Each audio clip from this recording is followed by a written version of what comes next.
नमस्कार दोस्तों, हरियाणा सरकार की तरफ से 5 बड़ी घोषणाएं की गई हैं। आज 5 फरवरी को जान लेते हैं इनके बारे में संपूर्ण जानकारी, क्या फायदे और क्या नुकसान देने वाले हैं ये घोषणाएं। अंत तक जरूर देख लीजिए वीडियो को। और यदि आप रोजाना हरियाणा सरकार की हर घोषणा, फैसले, नियम, निर्देश, आदेश, योजना, सूचना और निर्णय की जानकारी रोजाना जानना चाहते हैं तो स्टेट नॉलेज टीवी हिंदी के साथ जुड़ जाइए और सब्सक्राइब कर दीजिएगा। सबसे पहली और बड़ी खबर आई है हरियाणा में दीनदयाल लाडो लक्ष्मी योजना को लेकर। सबसे पहली सूचना तो यह है कि जो भी महिलाएं लाडो लक्ष्मी योजना के तहत पेंशन ले रही हैं 2100 रुपए की, उन सभी महिलाओं को इस फरवरी महीने में अपनी केवाईसी करवानी होगी। यानी जीवन प्रमाण पत्र लाइव फोटो के रूप में अपलोड करना है दीनदयाल लाडो लक्ष्मी योजना की ऐप पर, वरना आपकी पेंशन रुक जाएगी। और यह काम आपको 7 फरवरी या 7 फरवरी से पहले करना होगा, वरना आपको समस्या का सामना करना पड़ सकता है। इसके साथ लाडो लक्ष्मी योजना में जिसका अभी फॉर्म पेंडिंग है, एक्सेप्ट कंप्लीट शो हो रहा है मगर लिस्ट में नाम नहीं आया, तो वे अब क्या करें? समस्या का समाधान है केवाईसी अधूरा होना बैंक और आधार की ई केवाईसी करवाएं।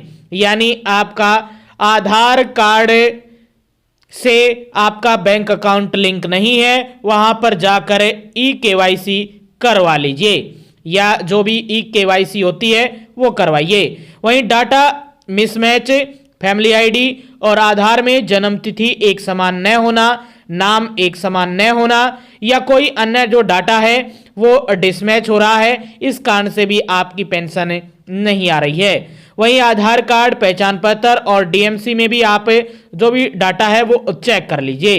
बैंक खाता अपडेट सुनिश्चित करें कि खाता डीबीटी यानी डायरेक्ट बेनिफिट ट्रांसफर से लिंक हो, यानी आधार कार्ड से लिंक हो। आधार कार्ड के माध्यम से ही आपके पैसे आते हैं। पेंडिंग स्टेटस ब्लॉक या जिला स्तर पर दस्तावेजों की जांच अभी जारी है। जैसे ही आपका नंबर आता है तो आप अभी एक्सेप्ट किया जाएगा और आपकी भी पेंशन शुरू हो जाएगी। तो ये दीनदयाल लाडो लक्ष्मी योजना को लेकर पहली और महत्वपूर्ण बड़ी खबर आई थी आप सभी के लिए, हरियाणा के लोगों के। यह दूसरी महत्वपूर्ण बड़ी खबर आई है हरियाणा के बिजली मंत्री अनिल विज की तरफ से। कहा है कि खेदड़ में लगेगी बिजली की नई यूनिट, कोल आवंटन की मिल गई है मंजूरी। विज ने कहा कि हिसार के खेदड़ में बिजली की नई यूनिट लगाई जाएगी। इसके लिए हमें कोल आवंटन की मंजूरी भी मिल चुकी है। इसके अलावा बरसात के समय जिन सब स्टेशनों में पानी भर जाता है उनको ऊंचा उठाया जाएगा। बिजली मंत्री अनिल विज ने कहा कि कोई भी थर्मल लगाना है तो उसके लिए कोल की मंजूरी जरूरी होती है और यह हमें मिल चुकी है। ऐसे में अब यह प्रक्रिया आगे बढ़ पाएगी। उन्होंने कहा कि बरसात के दिनों में कई जगहों से सामने आया कि कई सब स्टेशनों में पानी भर गया और पूरे इलाके की बिजली काटनी पड़ी। ऐसे में हमने निर्देश दिए हैं कि ऐसे सभी सब स्टेशनों को ऊंचा उठाया जाए। इसके साथ साथ हरियाणा के परिवहन मंत्री भी अनिल विज हैं और उन्होंने कहा कि बसों को लेकर भी अपडेट आई है। बस ट्रैकिंग सिस्टम ओआरएफ से मिलेगी यात्रियों को सुविधा। हरियाणा रोडवेज के आधुनिकीकरण को लेकर विज ने बताया कि परिवहन विभाग द्वारा लगातार सुधारात्मक कदम उठाए जा रहे हैं। यात्रियों की सुविधा के लिए बसों में ट्रैकिंग सिस्टम विकसित किया जा रहा है, जिससे बसों की आवाजाही की सटीक जानकारी मिल सकेगी। वहीं उन्होंने कहा कि राज्य में होने वाले नगर निकाय चुनाव में भाजपा एक बार फिर प्रचंड जीत दर्ज कर विजय पताका फहराएगी।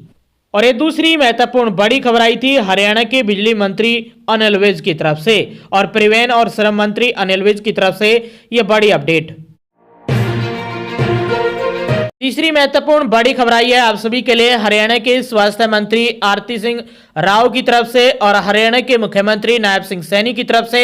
स्वास्थ्य मंत्री आरती राव ने कहा कि आयुष औषधालय भारत की पारंपरिक स्वास्थ्य प्रणाली को सुरक्षित, सस्ता और सुलभ बनाकर एक स्वस्थ राष्ट्र के निर्माण में मदद करते हैं। इसी को ध्यान में रखते हुए राज्य सरकार ने पूरे प्रदेश में राजकीय आयुष औषधालय खोलने का निर्णय लिया है। फिलहाल मुख्यमंत्री नायब सिंह सैनी ने 5 जिलों में 26 आयुष औषधालय और खोलने की स्वीकृति दे दी है। शेष जिलों में भी जल्द मैपिंग करवाकर ये औषधालय खोले जाएंगे और इन पर भर्तियां भी होने वाली है।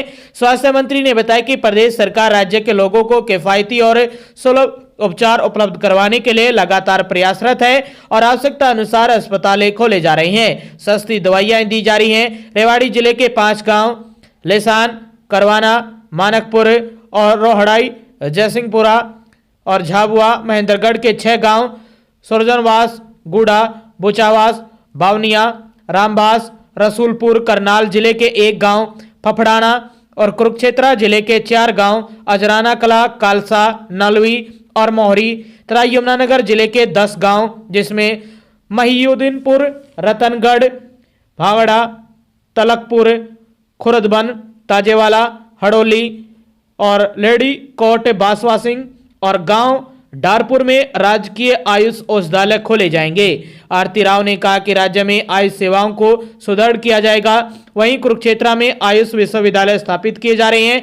सरकार राज्य की जनता की सेहत के सुधार के लिए प्रतिबद्ध है। तो ये नए आयुष खोलने को लेकर बड़ी अपडेट आई है और इनमें भी बड़े स्तर पर जो भर्तियां हैं वो भी आने वाली हैं। जो भर्तियों का इंतजार कर रहे हैं उनके लिए भी खुशखबरी है। और ये तीसरी महत्वपूर्ण बड़ी अपडेट आई है स्वास्थ्य मंत्री आरती राव और हरियाणा के मुख्यमंत्री नायब सिंह सैनी की तरफ से, स्वास्थ्य विभाग की तरफ से। चौथी महत्वपूर्ण बड़ी खबर आई है, हरियाणा की तहसीलों से सीधी अपडेट आ रही है। पिछले साल 2025 में हरियाणा में पेपरलेस रजिस्ट्रियां शुरू हुई थी पूरे हरियाणा में। अब हरियाणा सरकार पेपरलेस प्रॉपर्टी के साथ साथ फेसलेस रजिस्ट्रियां शुरू करने जा रही है और यह बहुत ही अच्छी और खुशखबरी भरी अपडेट है, सुविधाजनक होने वाली है। अब ये सुविधाएं रजिस्ट्री को लेकर प्रदेश में पेपरलेस प्रॉपर्टी रजिस्ट्रेशन को सफलतापूर्वक लागू करने के बाद अब हरियाणा सरकार भूमि प्रशासन व्यवस्था में एक और बड़ा कदम उठाने जा रही है। हरियाणा की वित्त आयुक्त राजस्व आपदा प्रबंधन विभाग डॉक्टर सुमिता मिश्रा ने बताया कि राज्य में फेसलेस प्रॉपर्टी रजिस्ट्रेशन सिस्टम का पायलट प्रोजेक्ट फरीदाबाद से मार्च माह के अंत तक शुरू कर दिया जाएगा। तो बड़ी खबर है, पेपरलेस जो रजिस्ट्रियां हैं वो पहले ही हो रही हैं। इसमें आपको केवल वेरिफिकेशन के तौर पर या चेक देने या आखिरी तौर पर फोटो खिंचवाने के लिए ही जाना होता है, लेकिन अब फेसलेस प्रॉपर्टी शुरू हो जाएंगी। आपको यह भी करवाने तहसील में नहीं जाना है, घर बैठे ही ऑनलाइन आपका सब कुछ काम होने वाला है। यह सरकार एक पायलट प्रोजेक्ट के तौर पर शुरुआत कर रही है फरीदाबाद से और सरकार कह रही है कि फरीदाबाद में इस प्रोजेक्ट की शुरुआत मार्च महीने के लास्ट से शुरू हो जाएगी और इसमें लगभग 3 महीने तक यह प्रोजेक्ट चलाया जाएगा। मार्च के अंत तक शुरू होती है तो मार्च, अप्रैल, मई और जून या जून तक ये प्रोजेक्ट चल सकता है और यदि ये सफल रहता है, पॉजिटिव न्यूज आती है इसको लेकर, तो फिर पूरे हरियाणा में फेसलेस प्रॉपर्टी रजिस्ट्रेशन सिस्टम शुरू कर दिया जाएगा। फेसलेस प्रॉपर्टी रजिस्ट्रेशन से हरियाणा के जितने भी जो भी रजिस्ट्री करवाते हैं, चाहे आपके घर, प्लॉट, खेत, किसी भी प्रकार की रजिस्ट्री है, उन सभी को फायदा ही फायदा होने वाला है। तो हरियाणा सरकार ने एक और पहल करते हुए ये प्रोजेक्ट शुरू किया है। पायलट प्रोजेक्ट के तौर पर हरियाणा में फेसलेस प्रॉपर्टी रजिस्ट्रेशन फरीदाबाद से इसकी शुरुआत हो रही है। 3 महीने का पायलट प्रोजेक्ट है, सफल होता है तो पूरे हरियाणा में लागू हो जाएगा। जैसे ही और कोई खबर आती है इसको लेकर तो जानकारी आप तक पहुंचा दी जाएगी। और ये चौथी महत्वपूर्ण बड़ी खबर थी आप सभी के लिए। वही 5वीं और आखिरी अपडेट है। इस अपडेट में 2 खबरें हैं। पहली खबर आई है सीएमओ हरियाणा की तरफ से। आज हरियाणा के मुख्यमंत्री नायब सिंह सैनी ने बड़ी घोषणा कर दी है। जेल वार्डन व हेड वार्डन के भत्ते अब पुलिस कांस्टेबल भत्ते के समान करने का ऐलान कर दिया है हरियाणा के मुख्यमंत्री नायब सिंह सैनी ने। उन्होंने ऐलान करते हुए कहा कि जेल वार्डन और हेड वार्डन के भत्ते अब पुलिस कांस्टेबल भत्ते के समान हो जाएंगे। वहीं राशन भत्ता जिसमें 600 से बढ़ाकर अब 1500 रुपये किया गया है। वही कन्वेंस अलाउंस आपका कन्वे अलाउंस 50 रुपए से बढ़ाकर 720 रुपए प्रति माह कर दिया गया है। वहीं वर्दी भत्ता 7,500 रुपए प्रति वर्ष किया गया है। तो इसमें आपकी थोड़ी सैलरी भी बढ़ने वाली है। जेल वार्डन और हेड वार्डन के जो भत्ते हैं वो पुलिस कांस्टेबल भत्ते के समान कर दिए गए हैं। राशन भत्ते में भी आपका 900 रुपए की बढ़ोतरी हुई है और इसमें आपका कन्वे अलाउंस में भी 670 रुपए की बढ़ोतरी कर दी गई है। वहीं वर्दी भत्ता भी बढ़ाया गया है, अब 750 यानी 7500 रुपए प्रति वर्ष अब आपको ये वर्दी भत्ता मिलने वाला है। ये सीधी अपडेट आ रही है हरियाणा के मुख्यमंत्री नायब सिंह सैनी की तरफ से। आज हरियाणा के जेल वार्डन और हेड वार्डन के भत्ते में बढ़ोतरी का ऐलान कर दिया गया है। पांचवी अपडेट में पहली बड़ी खबर हरियाणा सरकार की तरफ से। पांचवी अपडेट में दूसरी और आखिरी महत्वपूर्ण बड़ी खबर आई है उन सभी उम्मीदवारों के लिए जो सीटेट का एग्जाम देने वाले हैं। तो central teachers eligibility test CET CBSE ने इसको लेकर जो एडमिट कार्ड है वो जारी कर दिए गए हैं। आप डाउनलोड कर सकते हैं सीटेट की वेबसाइट पर। Central teacher eligibility test CBSE की ऑफिशियली वेबसाइट पर जाकर आपका जो सीईटी एग्जाम होने वाला है फरवरी 2026 में, इसके एडमिट कार्ड आज 5 फरवरी को पब्लिश कर दिए गए हैं। आउट हो गया है सीटेट फरवरी 2026 का एडमिट कार्ड। तो डाउनलोड कर लीजिए, एडमिट कार्ड निकलने शुरू हो गए हैं सीटेट फरवरी 2026 के।